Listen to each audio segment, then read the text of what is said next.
A gente começa agora uma série chamada Caminhada Bíblica. A gente começa pelo livro de Jó, porque cronologicamente ele é o livro mais antigo da Bíblia. E eu não sei quantos de vocês já tiveram contato com a literatura do livro de Jó. Quero contar a história para vocês, e aí a gente vai orar. Havia um homem chamado Jó. A Bíblia diz que ele morava na terra de Uz, cujo nome era Jó, e este era homem íntegro, reto, temente a Deus e que se desviava do mal. Jó 1:1. Ele era próspero. Seus filhos se reuniam em festas e Jó, como sacerdote da família, oferecia sacrifícios a favor deles. Jó dizia: talvez meus filhos tenham pecado e amaldiçoado a Deus em seu coração. Por isso ele ofertava, e assim o fazia continuamente. Jó capítulo 1, verso 5. Mas um dia, uma sombra caiu sobre sua vida, e em poucas horas ele perdeu os rebanhos, os servos e os filhos. E mesmo assim Jó declarou: nu saí do ventre de minha mãe, e nu tornarei para lá. O Senhor o deu, o Senhor o tomou, bendito seja o nome do Senhor. Jó 1:21. Então vieram feridas dolorosas em sua pele. Jó se assentou no pó, raspando as feridas com um vaso de barro. Sua esposa lhe disse: ainda retens a tua integridade?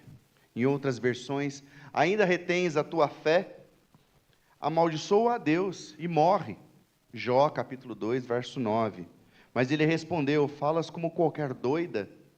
Receberíamos o bem de Deus e não receberíamos também o mal? Jó capítulo 2, verso 10. Seus amigos vieram visitá-lo. No início se sentaram com ele em silêncio. O texto diz: sentaram-se com ele na terra 7 dias e 7 noites, e nenhum lhe dizia palavra alguma. Só para eu entender, faz parte mesmo esse negócio aí? Não sei.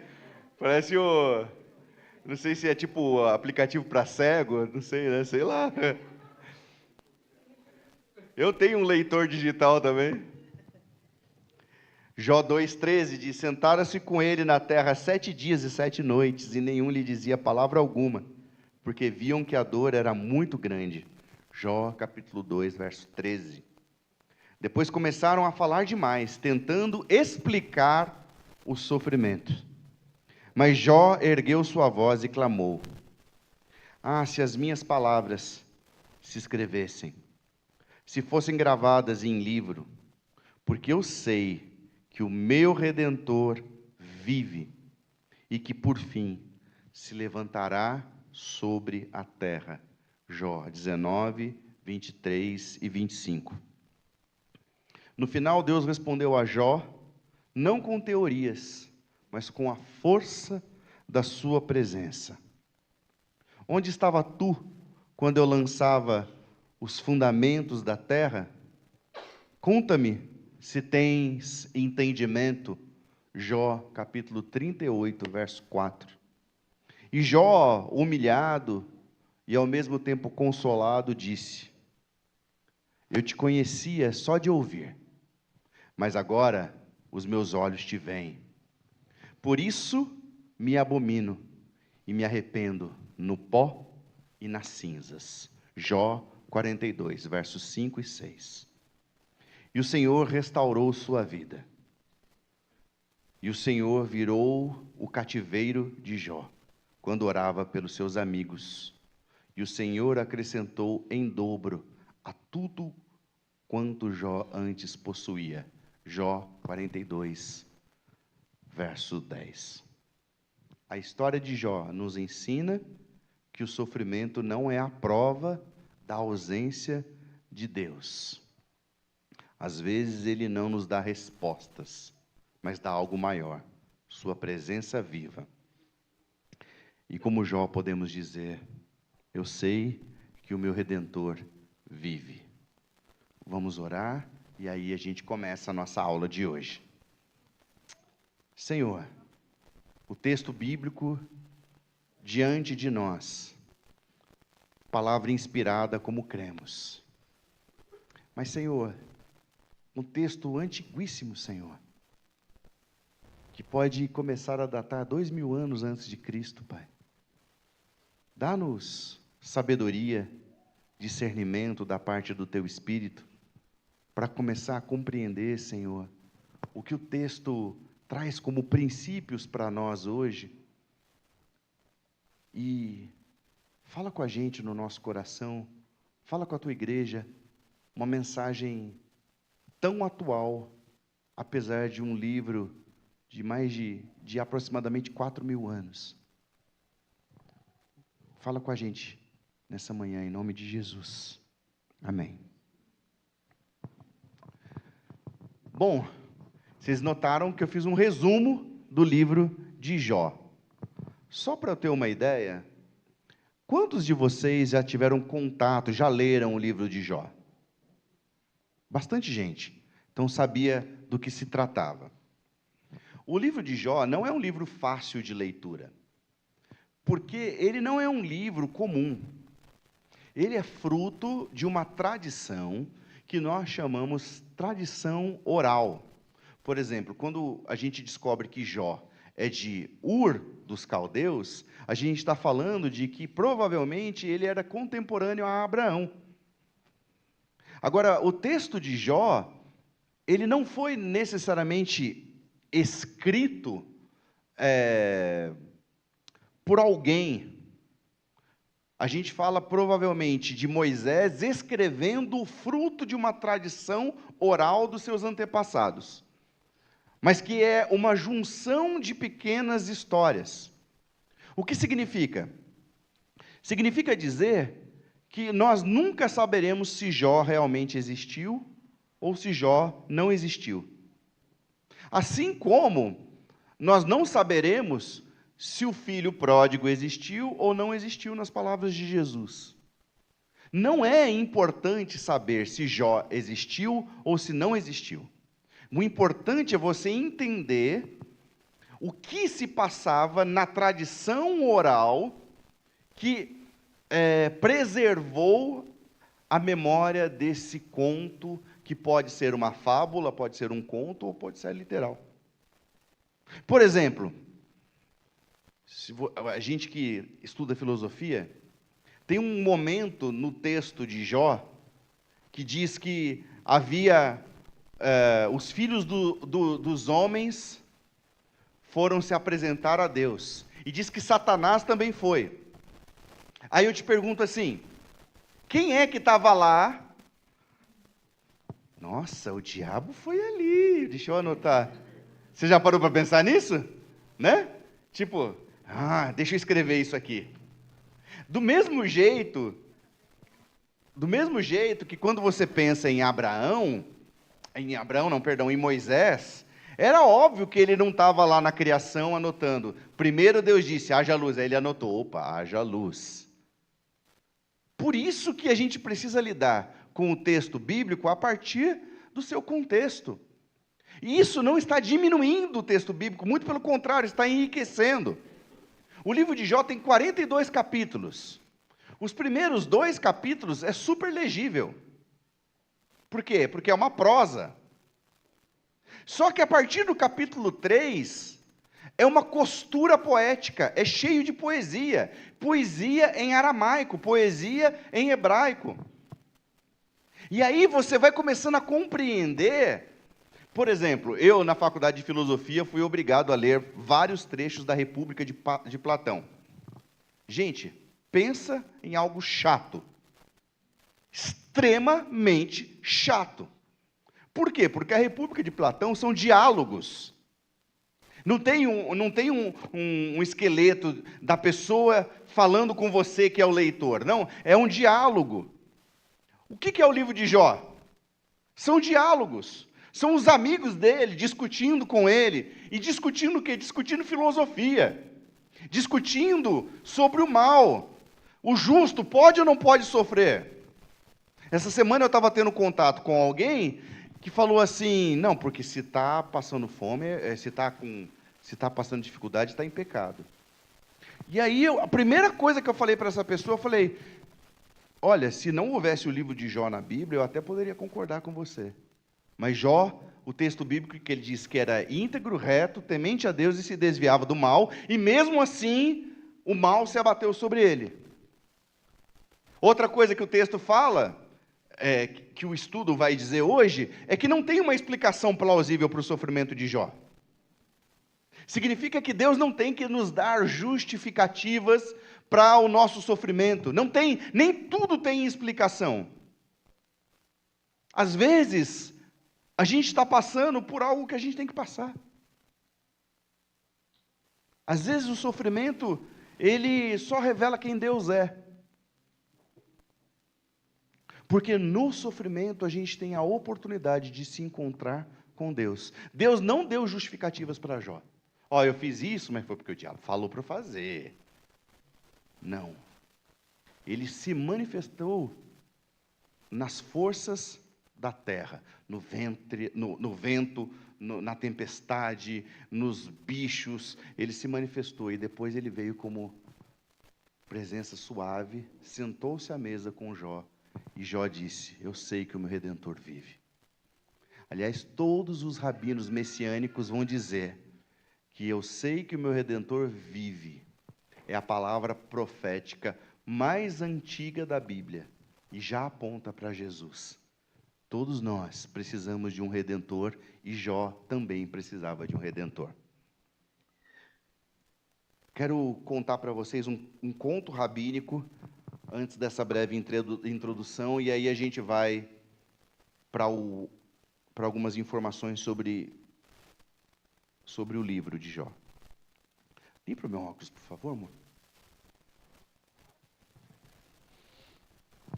O conto é Areia e Tempestade. Um homem do deserto disse, quando a tempestade vem, eu não a interrogo, eu aguardo passar, deitado na areia, olhando o céu, que não se move. Jó aprendeu isso. Deus não é a tempestade. Deus é o céu que permanece. Entenderam? Não se explica. Tempestades não se explicam. Eu não vou me debater com a tempestade. Eu só me curvo, aguardo passar, mas olho para o céu, de onde me vem esperança. Contexto histórico, vamos lá? Então, deixa eu dar algumas... Pode dar um clique. Jó vem de uma terra chamada Uz dos Caldeus, do mesmo lugar de onde vem Abraão. A tradição judaica mais antiga, preservada no Talmud, afirma que Jó... Afirma que Jó é o livro mais antigo da Bíblia hebraica. Carrega a história do período patriarcal, transmitida de geração em geração, até ser colocada por escrito muito tempo depois. O que temos diante de nós é uma joia rara, a tradição oral mais antiga de Israel, moldada na poesia hebraica, atravessando séculos para chegar até nós. Pode dar mais um clique? Então... Deixa eu só, antes de você, olha para mim, depois você pode olhar lá para o slide. Olhando para mim. O que é a tradição oral? Imagine um povo nômade. Um povo nômade é um povo que anda, se assenta, anda, se assenta, anda, se assenta. Quando se assenta, está sempre ao redor da fogueira. E na fogueira se contam histórias. E essas histórias que são contadas à fogueira, elas podem ser mitológicas. E o mito, ele não traz consigo a importância de existir ou não existir. É como uma parábola. A parábola, ela aponta para a sua essência. Você não precisa fazer um apanhado histórico para descobrir se o pai do filho pródigo existiu. Você não precisa fazer um apanhado histórico para saber se a árvore realmente secou. Enfim, a árvore realmente secou porque foi profético. Mas a história, ela tem uma essência em si mesma, em toda a parábola, em todo o mito. E o mito de Jó é exatamente isso, ok? No livro de Jó, tem um amigo dele que se chama Elifaz. Ele é de uma região chamada Temã. Tem um amigo dele chamado Bildade, que ele é suíta. Tem um amigo dele que se chama Zofar, que é naamita. E tem um amigo dele que é Eliú, que é buzita. Então tá ali, ó. Temã, que é ali em Edom, Suá é a região da Arábia, e Naamã, também ali naquela região. Isso nos mostra que essa é uma história sem fronteiras nacionais.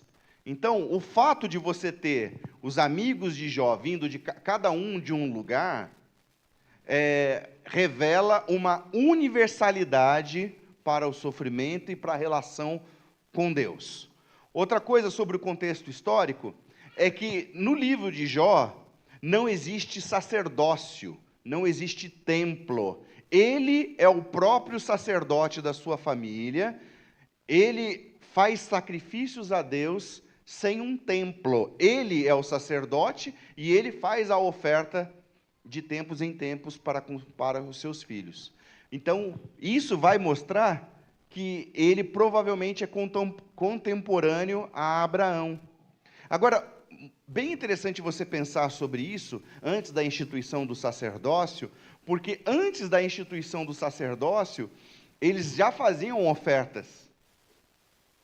Antes da instituição do sacerdócio, já se fala em dízimo. Então, isso mostra uma coisa muito importante, que a lei de Deus, ela é construída a partir dos princípios e não a partir de uma regra. Vou repetir. A lei de Deus, ela é constituída a partir de princípios e não a partir de uma regra.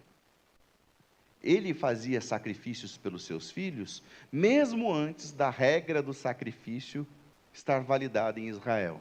Assim como Abraão fazia sacrifícios antes mesmo da validação do sacrifício feito por Moisés.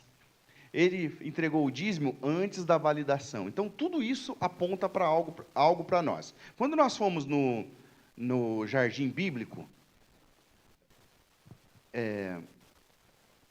o nosso guia, eu já tinha pensado sobre isso, mas não de forma tão clara e tão bonita como ele expressou aquele dia. Ele disse o seguinte: você precisa olhar para o povo de Israel e a relação de Deus para com o seu povo a partir da metáfora de uma criança. A criança, quando criança, ela precisa de regra. A criança, na adolescência, ela valida a regra por meio da sua rebeldia. Mas na fase adulta, ela compreende plenamente a regra, mesmo se a regra não existir. Vou usar isso como analogia na relação com o meu filho João. O João, ele tem 6 anos e ele precisa que a gente brigue com ele para ele tomar banho. Ok? Todo mundo comigo? Eu sei que percebi que a galera deu uma voada e eu estou voltando a contar uma historinha mais aqui para você se ligar no princípio. Tá? Então, o João, com 6 anos, eu não posso explicar para ele, todas as vezes que ele voltar da escola, por que ele tem que tomar banho. Ele tem que tomar banho, cara. Ele não consegue compreender a complexidade do que é ele não tomar banho. Que se ele não tomar banho, no outro dia o cabelo vai estar duro, que ele vai estar fedido, que depois de uma semana, se ele não tomar banho, ele vai começar a cheirar mal, ele pode ficar doente se ele não tomar banho. Eu não consigo explicar. Então a gente tem uma regra: chegou da escola, toma banho. Na adolescência, que é a Maria, nossa Maria é pré-adolescente, ela briga para não tomar banho e depois ela briga para não sair do chuveiro. Quer dizer, ela não quer entrar e depois não quer sair. Não é assim? Vejo que és profeta, já tem adolescentes aí que se identificam, né? Primeiro não quer ir tomar o banho, depois não quer sair do chuveiro. Por quê? Porque ele está dialogando com a regra. Mas na vida adulta, eu espero que ninguém tenha que brigar com vocês para alguém aqui tomar banho.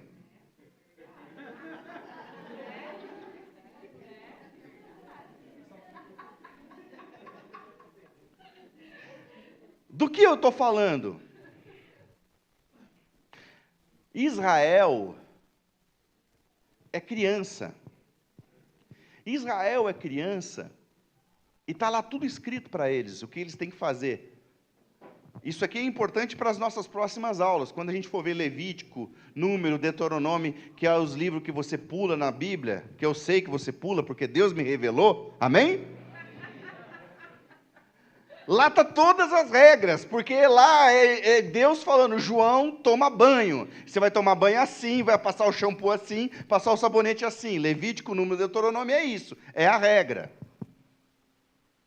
Só que lá no Antigo Testamento, o profeta Joel já dizia o seguinte, que ele não escreveria as leis de Deus para sempre em tábuas de pedra, porque o sonho de Deus é de que as leis de Deus estivessem em corações de carne. Na adolescência, o povo de Israel, o que fez com Jesus? Matou Jesus. É a rebeldia. E a igreja deveria ser a relação madura do homem, mulher, homem universal, homem/mulher, da pessoa com Deus, em que não precisava da regra. Você precisa do princípio. Porque você não precisa de que alguém precise ficar te dizendo toda hora o que você tem que fazer. Porque o seu coração e a sua consciência, você tem o Espírito Santo dentro de você. Agora a lei de Deus está escrita no coração de carne. O Espírito Santo está sobre vocês. Só que Paulo diz o seguinte: agora que a gente já deveria estar comendo comida de adulto, a gente está comendo papinha de criança. Por quê? Porque a gente está lidando com gente que não entendeu, não compreendeu, quer voltar para a lei se a gente está agora na graça. E por quê? Porque a lei é regra, a graça é princípio. Você não precisa banalizar a graça. Hoje de manhã eu falei sobre isso, quero trabalhar essa ideia muito rapidamente.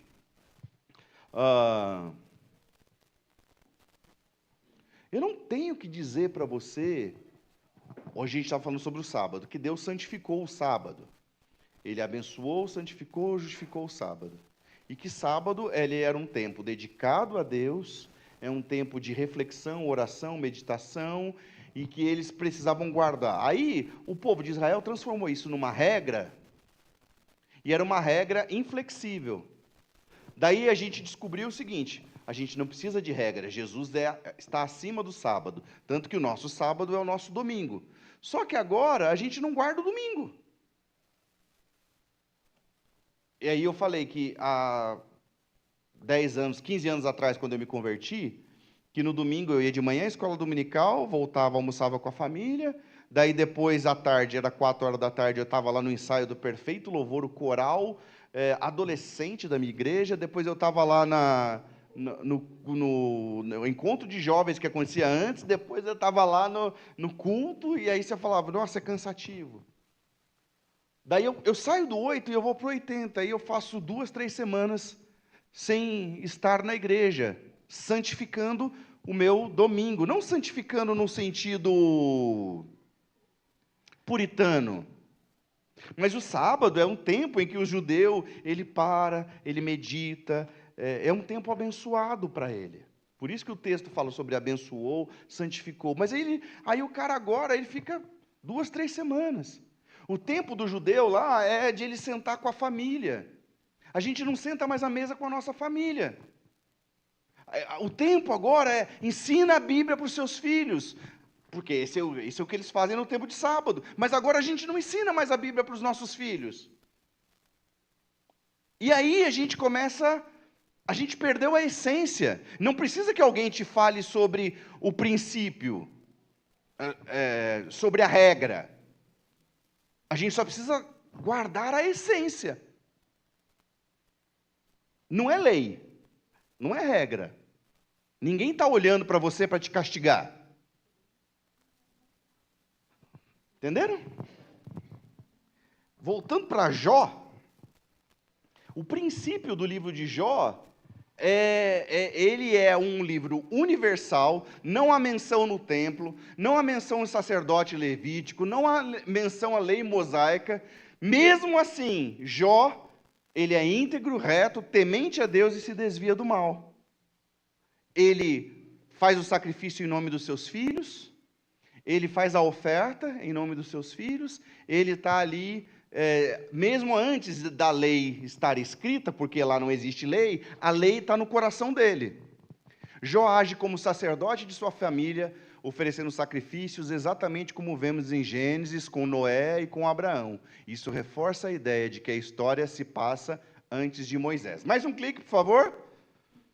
Eu falei dos 4 amigos, tá? Leitura do livro. Então, o prólogo, que são os 2 primeiros capítulos, é uma prosa, que é uma poesia estruturante, mas que conta uma história. No diálogo, do capítulo 3 ao versículo 41, são os 3 amigos dele. Já falei, né? O Elifaz, Bildade e Zofar, nomes bonitos para você dar para o seu filho. Em vez de colocar Enzo, você coloca assim, Bildade.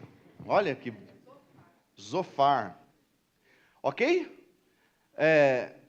Aqui tem um outro princípio muito interessante. Alguém está em sofrimento, tá? Cara, não tenta explicar o sofrimento das pessoas. Tentar explicar o sofrimento das pessoas, tentar teorizar o sofrimento das pessoas, é o pior que você pode fazer. Ainda mais se você fala, se você coloca Deus na história, não que Deus não esteja, que Ele não... mas que você tente fazer interpretações. O seu filho morreu porque Deus permitiu. Não chore. Eu me sinto melhor, obrigado. Você falou para eu não chorar, faz tudo assim. Não explica. Sofrimento não se explica, cara. O livro de Jó, o grande erro dos amigos de Jó, e ali tem a beleza da restauração, em que Jó, ele é abençoado por Deus quando ele é capaz, inclusive, de, mesmo em toda aquela miséria, orar pelos amigos dele. Por quê? Porque os amigos dele o magoaram profundamente. Ele não tinha feito algo de errado para que tudo aquilo acontecesse com ele. O livro de Jó fala sobre isso, que o sofrimento não se explica e que você não tem que apontar o dedo sobre o sofrimento do outro. Você não deve julgar ao outro, porque isso fere as pessoas. O que você faz num velório? Você chora. Você fica em silêncio. Você é reverente. Você abraça. Você é consolo. Você não explica. Tenho 2 histórias reais para contar. A primeira é de um pastor, amigo, que tinha um filho com 7 anos de idade, que começou a ter uns desmaios, e foi encontrado um câncer, e o menino morreu. Não conseguiu ser curado. Câncer no cérebro. Alguém vai dizer que esse cara estava em pecado e é por isso que o filho dele morreu? Essa semana eu encontrei com alguém que me disse, não, é porque se está acontecendo isso, é porque não está na vontade de Deus, está em pecado. Essa teoria é mais comum do que você possa imaginar na igreja evangélica. E é cruel. Só para me posicionar,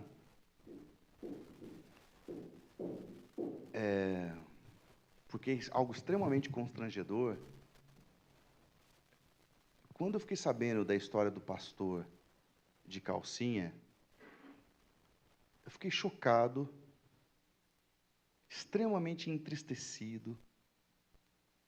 E aí, no primeiro momento, eu ainda falei, cara, que luta que esse cara deve ter dentro da cabeça dele, a loucura, porque é loucura. Aí depois apareceu que esse cara pregava duramente na igreja dele. Inclusive falava contra os gays. Assim, não acusando e falando que vai para o inferno, vai para o inferno, vai para o inferno. Cara, que hipocrisia. Acho que mais dolorido do que ver um pastor de calcinha é saber da hipocrisia, saber que o cara no domingo ele está vivendo uma coisa e no sábado à noite ele estava vivendo outra. Por isso que aqui, na nossa comunidade, não é lugar de acusação, meus irmãos, é lugar de consciência. De verdade, eu espero que eu não encontre nenhum de vocês de calcinha, tá? De verdade. Parece que eu estou zoando, mas estou falando sério. Eu espero não encontrar, né? Meu amigo Essias. Casado, de repente, nessa situação. Mas sabe o que essa história nos ensina? Que cada um de nós tem seus pecados ocultos. E eu não quero apontar o pecado do meu irmão, porque eu sei que no momento em que eu me tornei juiz, vários dedos estão apontados para mim, quando eu aponto o dedo para o outro. Meu pai que ensinou isso para mim. Olha que sabedoria. Ó, tem um apontado para você e tem 4 voltados para mim. Por isso que a gente está falando sobre consciência. Alguém vai bater foto, botar na internet. Ou bate assim, ou bate assim. Né? Opa, peraí. Você vê, o tempo está difícil, né? Agora, para nós é uma vergonha, tá, gente? Eu estou rindo de constrangimento, eu não estou rindo de felicidade. Uma foto de um amigo meu que não é crente, com 2 pastores da foto. Um escrito investigado e o outro escrito investigando. Mas esse é o real retrato da igreja evangélica no país. Entenderam? Agora, é uma vergonha para nós. É uma vergonha para nós. Eu fiquei, de verdade, arrasado essa semana. Fiquei extremamente entristecido e assim, não sei nem o que falar mais. E na falta de falar, é melhor silenciar. Mas é uma vergonha para nós. Pois é. Ok? Agora, a restauração de Jó, segundo os rabinos, não é num tribunal. Isso é interessante, porque se você começar a ler o livro de Jó, a ideia de eu falar sobre ele é que você encare a literatura de Jó. Então, os 2 primeiros capítulos é prosa, do 3 para lá começa uma grande poesia e um diálogo filosófico entre eles, e Jó pede uma audiência com Deus. Mas sabe o que os rabinos falam? Que Jó foi restaurado não foi numa audiência, foi à mesa. Olha como é bonito. Jó queria uma audiência com o juiz do universo. E Deus não se apresenta como juiz, ele se apresenta como aquele que senta à mesa com ele. E aí Jó fala: antes eu te conhecia, só de ouvir falar, mas agora os meus olhos te contemplam, os meus olhos te veem. Mas ele encontrou a Deus onde? No sofrimento. Ele encontrou a Deus no sofrimento. Ele não encontrou a Deus na bonança. Então a gente não tem que julgar o sofrimento das pessoas e, na falta do que falar, silencie, principalmente diante do sofrimento alheio. Não tente ser juiz, porque Deus não se apresentou como juiz. Deus só se apresentou como aquele que senta à mesa, no capítulo 42 de Jó. Mais um clique, por favor. Bom, para os rabinos messiânicos, essa expressão é extremamente importante. Eu sei que o meu Redentor vive. Para eles, isso é uma fala profética a respeito da redenção que nós receberíamos em Jesus. Mas também tem alguns outros símbolos interessantes, por exemplo, cinzas e pó, lembram da fragilidade humana, mas também são o lugar santo onde Jó encontra a Deus. A fragilidade humana é revelada na perda das posses, a fragilidade humana é apresentada na perda da saúde, ele tem lepra espalhada pelo corpo todo, e a fragilidade humana é apresentada na morte dos seus queridos.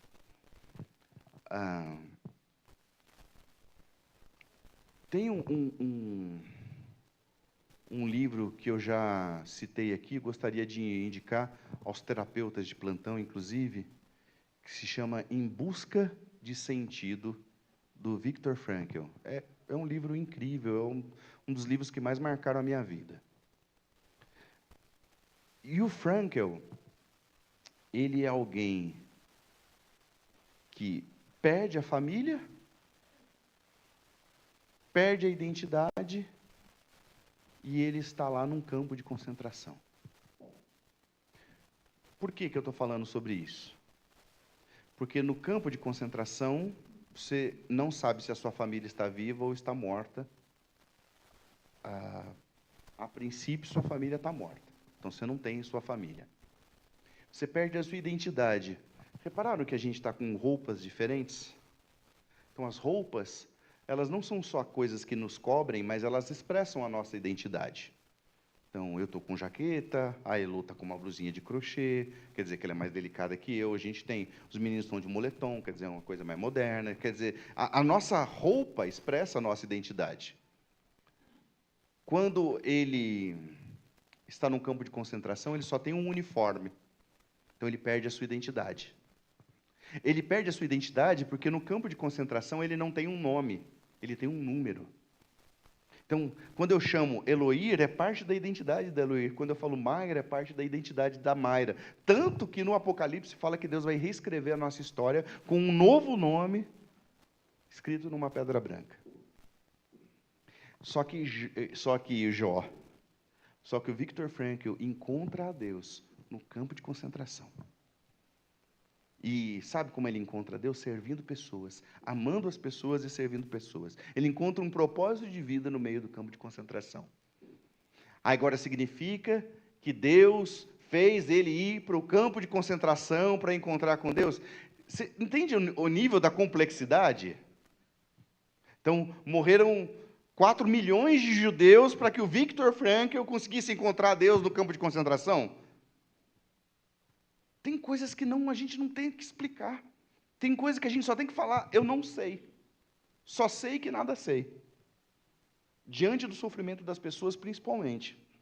Bom, aparecem figuras mitológicas, como Behemoth e Leviatã, que são criaturas que representam força e caos. Mas aqui tem algo interessante, porque também pode ser rinoceronte, também pode ser crocodilo.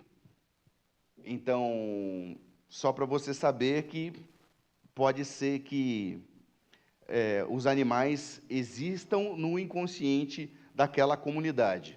Mas, a princípio, Behemoth e Leviatã representa caos. Tradição oral e leitura mística. Algo importante de você saber é que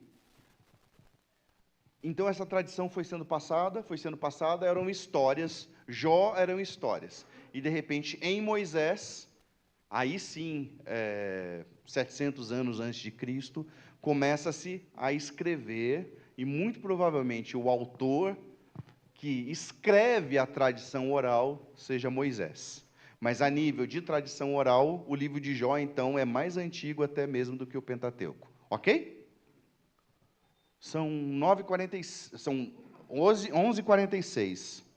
Aplicações práticas. Ó, vamos lá, ó. Jó, o retrato do justo sofredor que intercede pelos outros, ecoando o servo de Isaías capítulo 6. É o justo, Isaías 53. O justo sofredor, antecipando Yeshua, que sofre sem culpa e ora por seus inimigos. Ok? Então, o Jó orando pelos seus inimigos, é o justo que sofre, ele é uma tipologia do Cristo, que sofreu sem merecer e que ainda intercede por aqueles que o acusaram. Ok? Mais um clique. Agora eu acho que é o mais importante, por isso que eu coloquei tudo em vermelho aí. Aplicações práticas para hoje, livro de Jó. Sofrimento não é uma prova de abandono divino. Ok? Jó nos ensina que a presença de Deus pode coexistir com a dor. Então, quando você vê alguém em declínio, não significa que esse declínio é o castigo de Deus sobre a pessoa. B, a pressa em explicar pode ferir. Os amigos de Jó citaram verdades fora da hora. Às vezes, a melhor teologia é o silêncio e o abraço. O encontro é maior que a resposta. Deus não explica a Jó o porquê, mas mostrou o quem, e isso mudou tudo. Ele continua sendo bom, ele continua sendo Deus. É isso que está escrito ali, que o Baruque recantou. Não sei se o Baruque leu Jó, mas é isso. Deus não explicou a Jó o porquê, mas mostrou quem, isso muda tudo. O caminho da cura passa pela intercessão. Jó foi restaurado quando orou por seus... Queria parar aí. Jó foi restaurado quando orou por seus amigos.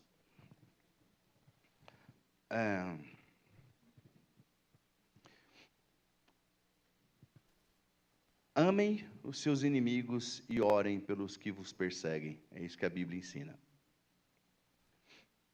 Eu sinto que no fundo, quando a gente ora por alguém que nos feriu profundamente,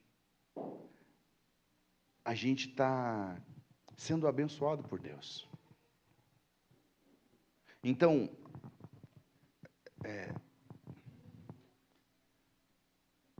o ato de orar aqui, ele também é terapêutico. Você está se libertando da maldade que fizeram contra você. E você está colocando Deus no lugar de Deus. Toda a literatura rabínica fala que do Senhor é a terra. Ele é o justo juiz. Alguém te fez mal e você não consegue soltar o pescoço da pessoa. Você fica ali prendendo. Perdoar, queridos, não é voltar a caminhar ao lado. Não necessariamente. Mas perdoar é entregar a justiça para Deus. Saber que você não tem o poder de julgar.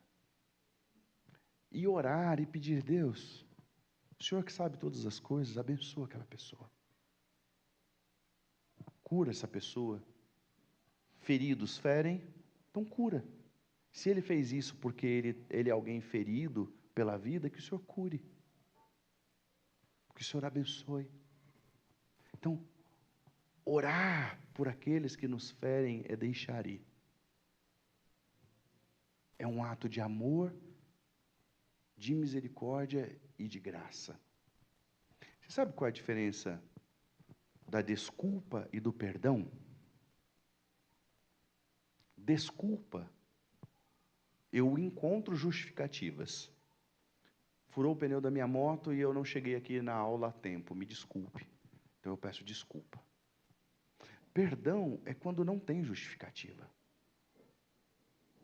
Se você for pedir perdão para alguém, não se justifique. Porque o antônimo do perdão é graça. Se eu falo para Mayra, me perdoa, eu não vou falar assim, me perdoa porque eu fiz isso, mas eu estava gripado, mas não sei o quê. Eu não fico encontrando o intermédio. Quando eu falo me perdoa, eu estou dizendo assim, eu sou mal, eu não mereço, e eu preciso da sua graça. Entenderam? Então não peça perdão e isso justifique. E se você perdoar, você sabe que eu esqueci de citar ali, que a palavra Satanás, que aparece lá, com os filhos, na verdade, ela não tem a conotação que tem para eles, para nós hoje. Ali o Satanás que vai com os filhos de Deus é o acusador. Você sabe o que você faz quando você já perdoou alguém e traz aquilo à tona? Você está sendo exatamente igual a Satanás, o acusador. Então, se Mayra me pediu perdão e eu disse, está perdoado? Se eu falo, mas há 5 anos atrás você me fez isso, sabe o que eu estou fazendo? Estou sendo Satanás para ela. Estou sendo aquele que acusa. Cara, perdoar você pode até não esquecer, mas já foi tratado. Já foi tratado. Ok?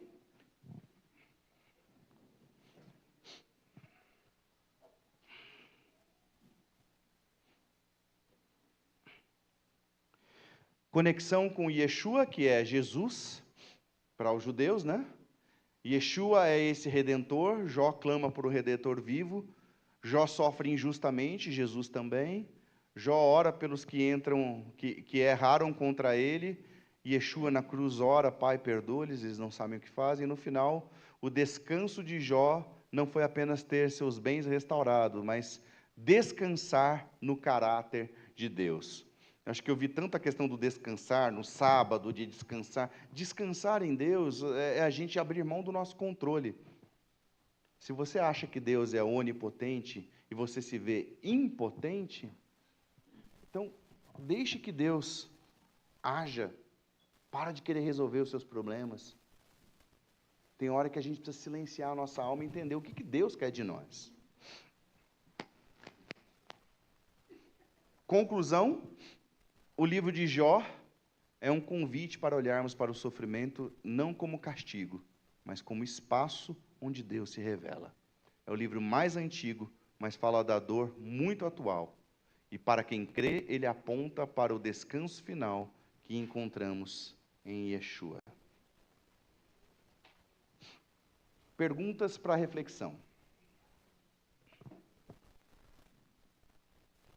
Qual é a maior lição que Jó nos ensina sobre como lidar com a dor? Quero te responder. Sofrimento não é sinal da ausência de Deus, ok? Por isso, não julgue o sofrimento das pessoas e também não julgue o seu sofrimento como ausência de Deus. Como podemos evitar o erro dos amigos de Jó nas nossas conversas com quem sofre? Como podemos evitar o mesmo erro? Cara, diante do sofrimento das pessoas, silencie e esteja presente. A história que eu ia contar, a segunda história, é uma amiga que tinha uma relação muito próxima com a sua avó. A avó dela morreu em Jambeiro, e aí o velório foi lá. Eu já era seminarista nessa época. Me ofereceram o microfone, eu não fui. Quando eu cheguei para falar com ela, eu engasguei, só chorei. E aí, no dia seguinte, eu voltei para casa decepcionado. Falei, caramba, não consegui falar nada para ela. E ela falou, eu te mandei essa mensagem só para agradecer porque você esteve presente. Fez toda a diferença, eu queria que você soubesse. Que você é meu amigo e que a sua presença fez toda a diferença. A gente não cura o sofrimento de alguém tentando explicar. A gente, às vezes, só cura o sofrimento estando presente no sofrimento das pessoas. O que significa para você ter um Redentor vivo? Para mim, é saber que alguém